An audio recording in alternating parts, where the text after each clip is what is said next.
Welcome to انٹیلیکچوئلز avenue. آج ہم جان cats کی جس پوائم کو ڈسکس کریں گے اس کا ٹائٹل ہے آن پیس۔ یہ بیسیکلی ایک اسپینسیرین سونٹ ہے۔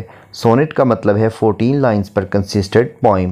سونٹ پر ڈیٹیلڈ لیکچر کا لنک ڈسکرپشن باکس میں موجود ہے۔ اس پوائم میں پوئٹ پیس یعنی امن کو ایڈریس کرتے ہوئے کہتا ہے، او پیس اے امن اینڈ ڈسٹ، ڈسٹ یعنی ڈز، داؤ یعنی یو، ود thy یعنی یور پریزنس بلیس۔ اے امن، کیا تم اپنی موجودگی سے نوازو گے، نعمتیں دو گے، نعمت سے سرفراز کرو گے، دا ڈویلنگز رہائشوں کو، مکانات کو، گھروں کو، of this war surrounded oils, oil یعنی آئی لینڈ، یعنی کیا تم اس جنگ سے گرے ہوئے خطے کے یا اس جنگ سے گرے ہوئے جزیرے کی رہائش گاہوں میں امن اور سلامتی پیدا کرو گے۔ سودھنگ، تم سکون بخشو گے، ود پلیسڈ برو، پلیسڈ یعنی مطمئن یا ٹالرنٹ یعنی صبر کرنے والی، برداشت کرنے والے، برو اپنی آئی برو یعنی اپنی پیشانی، اپنے ماتھے کے ساتھ، اور لیٹ یعنی ہمارے پریزنٹ، ہمارے موجودہ، ڈسٹریس ہماری تکلیفیں اور پریشانیاں۔ کیا تم ہماری موجودہ پریشانیوں کو اپنی بردبار اور تحمل والے پیشانی کے ساتھ آرام اور سکون پہنچاؤ گے، making the triple kingdom brightly smile, اور کیا تم ہماری تینوں سلطنتوں کو روشن کر دو گے اور وہ مسکرا اٹھیں گی۔ اب 3 سلطنت سے مراد ہے انگلینڈ، اسکاٹ لینڈ اور آئرلینڈ۔ جوائے فل، خوشی سے، آئی ہیل دائی پریزنس، میں تمہاری موجودگی کا خوش آمدید کہتا ہوں، ویلکم کہتا ہوں اور اس پر خوشی کا اظہار کرتا ہوں، سلیوٹ کرتا ہوں، اسے گریٹ کرتا ہوں، اینڈ آئی ہیل اور اسے سلام پیش کرتا ہوں۔ دا سویٹ کمپینینز، وہ اچھے ساتھی، اچھے دوست، good companions, good friends, that await on the, جو کہ تمہارا انتظار کر رہے ہیں، complete my joy, let not my first wish fall, میری خوشی کو مکمل کر دو اور میری اس پہلی خواہش کو ناکام مت ہونے دینا۔ Let the sweet mountain nymph thy favourite be, اور پہاڑوں کی جو نیمف ہے اسے اپنی پسندیدہ بنا لو۔ نیمف کا مطلب ہے خوبصورت لڑکیاں جو کہ پہاڑوں، جنگلات، درختوں اور پانیوں میں رہتی ہیں، انہیں اپنا پسندیدہ بنا لو۔ ود انگلینڈس ہیپینس، اور انگلینڈ کی خوشی کے ساتھ، پروکلیم اعلان کرو، یورپس لبرٹی، یورپ کی آزادی کا، اور امریکہ کی خوشی کے ساتھ ساتھ پورے یورپ کی آزادی کا بھی اعلان کر دو، یعنی تمہاری وجہ سے ہی، امن اور سلامتی کی وجہ سے ہی ہر کوئی آزادی سے لطف اندوز ہو سکتا ہے۔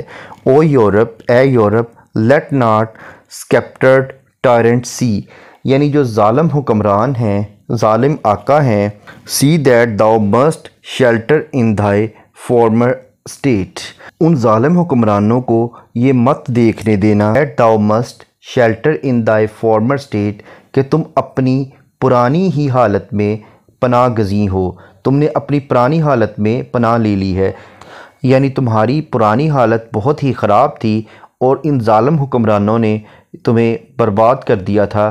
اب ان ظالم حکمرانوں کو اپنی پرانی حالت مت دکھانا بلکہ نئی اور اچھی حالت میں ان کے سامنے آنا۔ کیپ thy chains burst، اپنی جو زنجیریں ہیں انہیں توڑ دو، یعنی غلامی کی زنجیروں کو توڑ دو، اینڈ بولڈلی سے، اور بہادری سے کہو، thou art free، thou یعنی you، art یعنی are، thou art free یعنی you are free، تم آزاد ہو، یعنی اپنی غلامی کی زنجیریں توڑ کر اپنی آزادی کا اعلان کر دو، اور یہ صرف اور صرف امن اور سلامتی سے ہی ممکن ہو سکتا ہے۔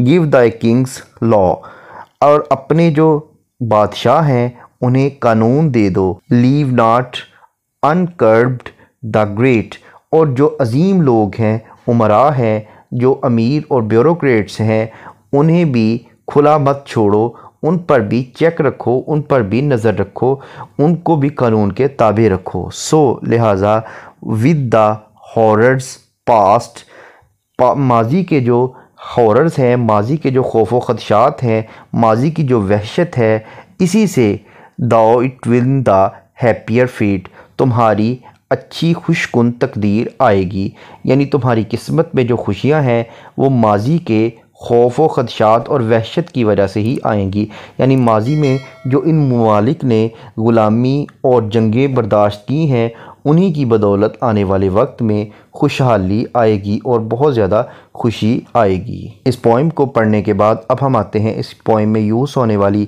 لٹریری ٹرمز کی طرف۔ سب سے پہلے ہم دیکھتے ہیں میٹر۔ اس پوئم میں آئمبک پینٹا میٹر یوز کیا گیا ہے۔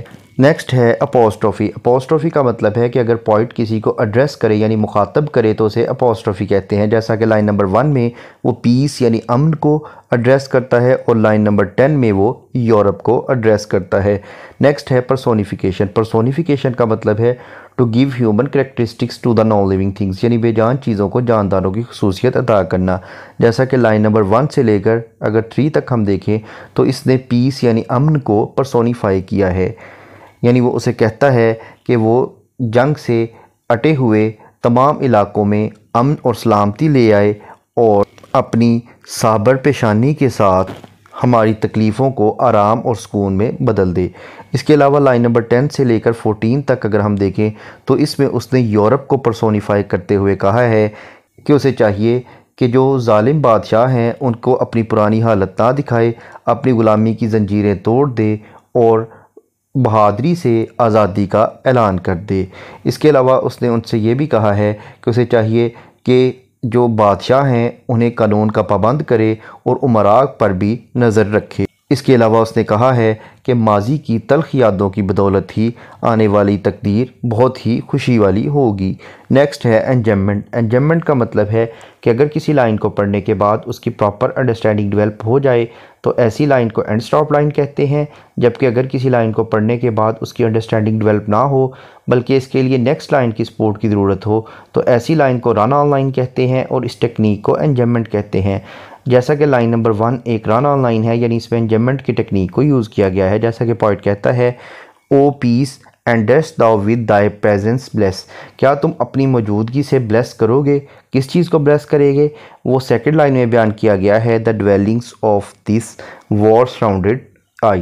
نیکسٹ ہے ریٹوریکل کویسچن۔ یہ ایسا کویسچن ہوتا ہے جس کا آنسر تو پوئٹ کو معلوم ہوتا ہے لیکن اس پر سٹریس کرنے کے لیے، ایمفیسائز کرنے کے لیے یعنی زور دینے کے لیے وہ کویسچن ریڈر کے سامنے رکھا جاتا ہے، جیسا کہ لائن نمبر 4 میں وہ کہتا ہے making the triple kingdom brightly smile. Next ہے کایورا۔ کایورا کا مطلب ہے کہ اگر پوئٹ کسی لائن میں پاز یا بریک لے یعنی وقفہ لے تو اسے کایورا کہتے ہیں، جیسا کہ لائن نمبر 12 میں کیپ تائی چینز برسٹ کے بعد کوما یوز کیا گیا ہے۔ اس کے بعد لائن نمبر 5 میں آئی ہیل کے ورڈز کو ریپیٹ کیا گیا ہے۔ اس کے علاوہ لائن نمبر 8 میں پوئٹ نے نیمف کا ایلوژن یوز کیا ہے۔ اس کے علاوہ اس پوئم میں جکسٹا پوزیشن بھی ملتی ہے، جیسا کہ لائن نمبر 12 میں وہ کہتا ہے کیپ دا چین برسٹ، یعنی اپنی زنجیروں کو توڑ دو، غلامی کو ختم کر دو، اینڈ بولڈلی سے دی آرٹ فری، اور اپنی آزادی کا اعلان کر دو۔ اس کے علاوہ پوئٹ نے سمبولزم بھی یوز کی ہے، جیسا کہ لائن نمبر 8 میں جو ماؤنٹین نیمف کا لفظ ہے وہ نیچر اور پیورٹی کا سمبل ہے جو کہ خوشی کا باعث بنتی ہیں۔ نیکسٹ ہے میٹافر۔ میٹافر کا مطلب ہے کسی کوالٹی کی بیس پر کسی چیز کو کوئی دوسری چیز ڈکلیئر کر دینا، جیسا کہ لائن نمبر 12 میں چینز کا جو لفظ ہے وہ غلامی کے میٹافر کے طور پر یوز کرتا ہے۔ اس کے علاوہ اس پوئم میں پوئٹ نے اینٹی تھیسس بھی دیا ہے، یعنی ایک طرف تو یورپ کی غلامی کا ذکر کیا ہے اور پرانے ظالم آقاؤں کا ذکر کیا ہے، لیکن اس کے ساتھ ساتھ وہ آزادی کی بات بھی کرتا ہے اور بادشاہوں کو قانون کے تابع کرنے کی بھی بات کرتا ہے۔ اس کے علاوہ لائن نمبر 5 اور 6 میں پیراللزم کا ایلیمنٹ بھی ہمیں ملتا ہے، جیسا کہ جائفل اور ہیل، اس کے علاوہ سویٹ کمپینینز۔ نیکسٹ ہے میٹونومی۔ میٹونومی کا مطلب ہے کسی لفظ کو لکھنے کی بجائے اس کی جگہ بالکل اس سے ملتا جلتا لفظ لکھنا، جیسا کہ لائن نمبر 10 میں وہ اسکیپٹرڈ ٹائرنٹس کا ورڈ یوز کرتا ہے جو کہ ظالم بادشاہوں کے لیے استعمال کیا گیا ہے۔ نیکسٹ ہے ایلیٹریشن۔ ایلیٹریشن کا مطلب ہے beginning of 2 or more than 2 words in the same line with the same letter or sound, یعنی ایک ہی لائن میں 2 یا 2 سے زیادہ الفاظ کا ایک ہی حرف یا ایک ہی آواز سے شروع ہونا، جیسا کہ لائن نمبر 1 میں peace, presence, یہ دونوں ورڈز پی لیٹر سے سٹارٹ ہوئے ہیں۔ اس کے بعد لائن نمبر 7 میں first fail، لائن نمبر 12 میں first boldly۔ نیکسٹ ہے کانسوننٹس۔ کانسوننٹس کا مطلب ہے use of same consonant letter in the different words of the same line, یعنی ایک ہی لائن کے مختلف الفاظ میں ایک ہی کانسوننٹ لیٹر کا استعمال کرنا، جیسا کہ لائن نمبر 1 میں پیس اور پریزنس، ان دونوں ورڈز میں سی لیٹر یوز ہوا ہے جو کہ کانسوننٹ ہے۔ اس کے بعد لائن نمبر 6 میں سویٹ، اویٹ، لائن نمبر 7 میں کمپلیٹ، لیٹ، فرسٹ۔ نیکسٹ ہے ایسوننس۔ ایسوننس کا مطلب ہے use of same vowel letter in the different words of the same line, یعنی ایک ہی لائن کے مختلف الفاظ میں ایک ہی واول لیٹر کا استعمال کرنا، جیسا کہ لائن نمبر 1 میں پریزنس اور بلیس، ان دونوں ورڈز میں ای لیٹر یوز ہوا ہے جو کہ واول ہے۔ اس کے بعد لائن نمبر 3 میں سوتھنگ ود پلیسٹ۔ اس کے علاوہ پوئٹ نے ہائپربولی کا بھی سہارا لیا ہے۔ ہائپربولی کا مطلب ہے کسی بات کو بہت زیادہ بڑھا چڑھا کر بیان کرنا، بہت زیادہ ایگزیجریشن کا استعمال کرنا۔ اس کے علاوہ پوئٹ نے امیجز بھی یوز کیے ہیں، جیسا کہ the dwellings of this war surrounded isle, اس کے علاوہ triple kingdoms, brightly smile, sweet companions, sweet mountain, nymph اور کینز۔ لاسٹ ورڈ اس نے کنگز یوز کیا ہے۔ اس کے بعد اگر ہم اس پوئم کے تھیمز کو دیکھیں تو اس میں پیس یعنی امن اور اس کی بلیسنگز کا ذکر ملتا ہے۔ اس کے علاوہ پیس کو سورس آف جوائے ڈکلیئر کیا گیا ہے، یعنی خوشی کا باعث بنتا ہے۔ اس کے علاوہ ایک آئیڈیلائزیشن کا تھیم ملتا ہے کہ آئیڈیل سٹیٹ کا کنسیپٹ دکھایا گیا ہے جس میں بادشاہ اور تمام امراء قانون کے تابع ہوں گے۔ اس کے علاوہ ظلم کے خلاف بغاوت کا تھیم ملتا ہے، آزادی کا تھیم ملتا ہے اور آنے والے وقت میں بہتر فیوچر کے لیے ایک آپٹیمسٹک اپروچ ملتی ہے۔ یہاں پر یہ پوائم ختم ہوئی۔ جان کیٹس کی دیگر پوائمز کو ڈیٹیل میں سمجھنے کے لیے اسی چینل یعنی انٹیلیکچوئلز ایوینیو پر جان کیٹس کی پلے لسٹ کو وزٹ کریں، جس کا لنک ڈسکرپشن باکس میں موجود ہے۔ اس کے علاوہ جن لٹریری ٹرمز کا ذکر اس پوائم میں کیا گیا ہے، ان تمام ٹرمز کو ڈیٹیل میں سمجھنے کے لیے بھی اسی چینل پر لٹریری ٹرمز کی پلے لسٹ کو وزٹ کریں۔ اس پلے لسٹ کا لنک بھی ڈسکرپشن باکس میں موجود ہے۔ Thank you for attending this lecture.